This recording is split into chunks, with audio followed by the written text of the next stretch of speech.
ప్రభుత్వ సలహాదారు షబ్బీర్ అలీ కీలక వ్యాఖ్యలు చేశారు. ఎంపీ ఎన్నికల తర్వాత కేటీఆర్ జైలుకు పోవడం ఖాయమన్నారు.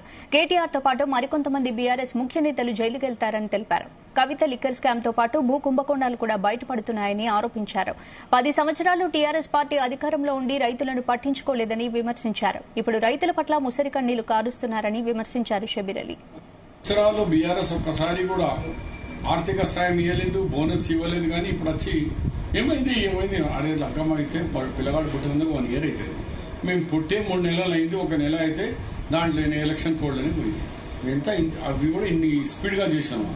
మేము నీకు ఖజానాలో 10,000 సిల్క్ ఇచ్చినాం.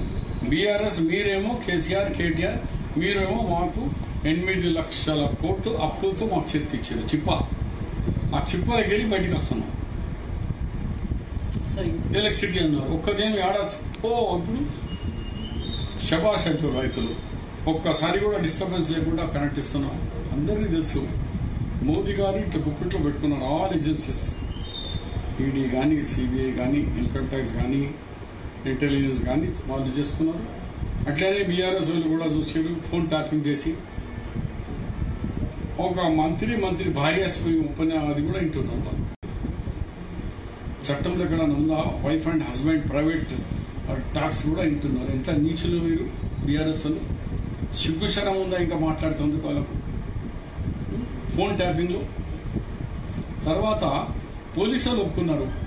ఎస్ మేమే మునుగోడు ఎలక్షన్లో ఇంత డబ్బులు తీసుకుపోయిన పోలీసు వ్యాన్ల సెక్యూరిటీ, అది కూడా టాస్క్ ఫోర్స్ లెవెల్లో.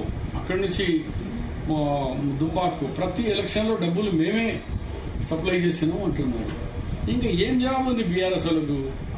కాబట్టి బీఆర్ఎస్ ఎలక్షన్ తర్వాత నో మోర్ బీఆర్ఎస్ ఉండదు. అన్ని జైళ్ళలో ఉంటారు. ఫోన్ ట్యాపింగ్ లో కేటీఆర్ గారి కానీ ఇంకా వాళ్ళ మా పార్టీ వాళ్ళు ఎంతమంది వస్తాయి చూడండి. ఇంకా 4 దినాలు వెయిట్ చేయండి. ఇది ఇక